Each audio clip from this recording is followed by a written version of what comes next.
Welcome to Maths with EJD. In this video, I still continue with generating functions as we consider multivariate generating functions. Of course, from the idea of multi, we know that now we're talking about more than one variable. So multivariate generating functions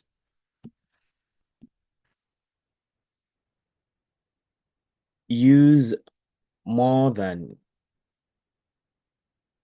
one variable to track multiple quantities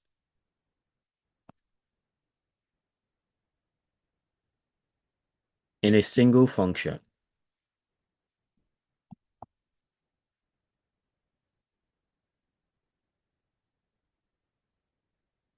They are useful in combinatorial problems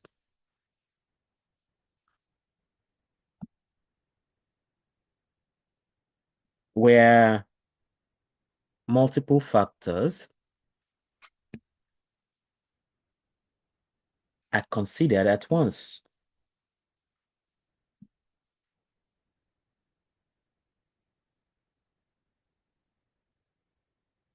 Okay, so I mean that's just it. And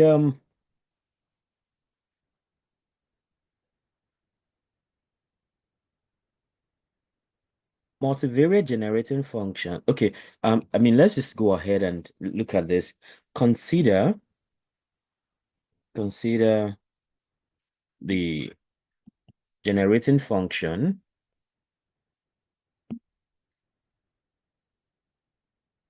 g of x comma y equals 1 over 1 minus x into 1 minus y. So if we consider this, or let me allow some space for that to avoid confusion. So g of x comma y is equal to 1 over 1 minus x into 1 minus y. Okay. We can actually expand. We can expand the two. We can expand the two individual generating functions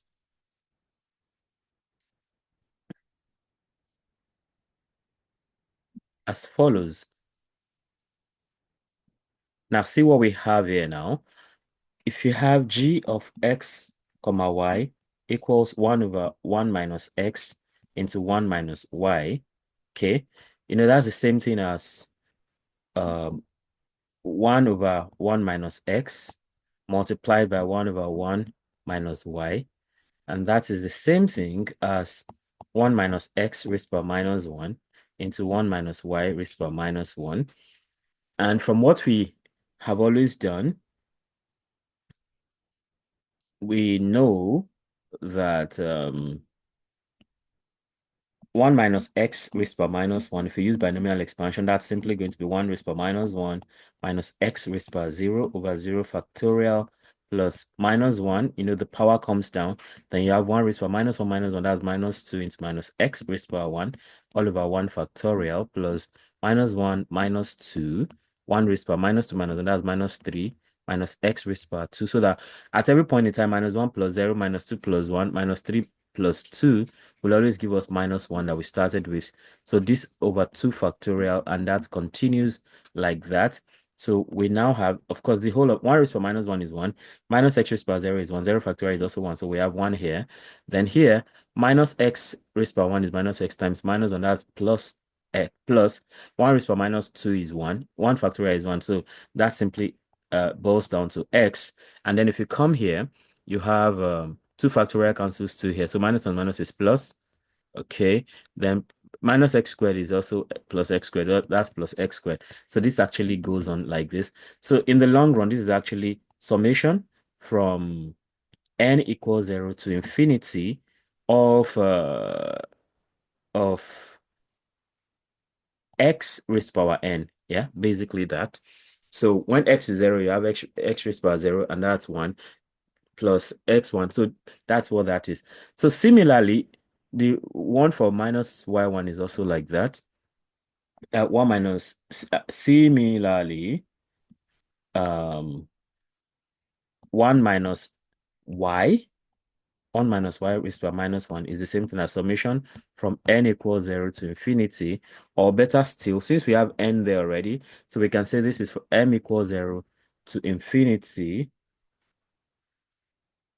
or I mean, for some perfectionistic trouble, let's just make this m, and then when we come over here, we call this n, so that it can just follow. So from n equals 0 to infinity for y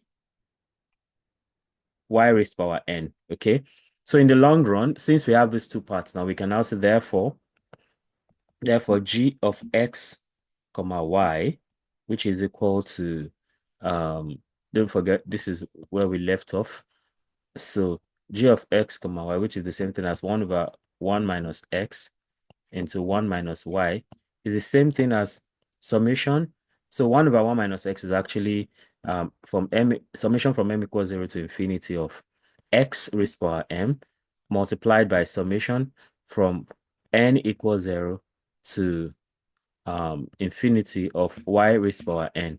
So we can actually put all of that together. We have summation from m equals 0 to infinity, summation from n equals 0 to infinity for x raised to power m, y raised to power n. And that becomes the multivariate generating function in this situation, like that. So we can, what kind of interpretation do we give this? So we can say that the coefficient of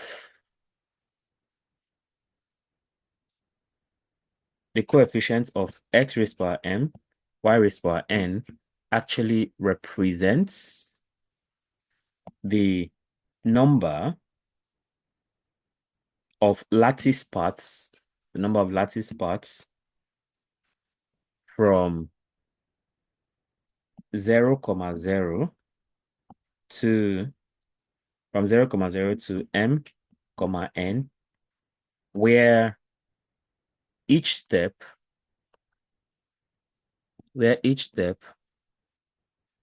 is either in the x direction or y direction.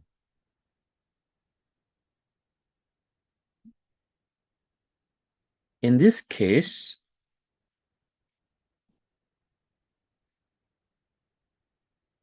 each coefficient, in this particular case, right, each coefficient is simply 1, meaning there is one way to go from 0, 0 to any point m, n with only rightward or upward movements. Okay, so that's the idea of multivariate generating functions. All right, so in the next video, we'll be talking about multivariate inversion formulas. Remember the idea of inversion formulas, it helps us to extract probability generating functions from probability mass function from probability generating functions. I think we did something close to that yesterday. Okay, so make sure you do not miss out on that by subscribing to the channel and hitting the notification bell so you can get alerted each time a new video is released. Then comment, let me know how helpful these videos are, and let me also know if there's a topic to teach or a problem to solve. Like and share also, so that more people can have access to this great content. Till I come your way again, keep doing maths right. Bye.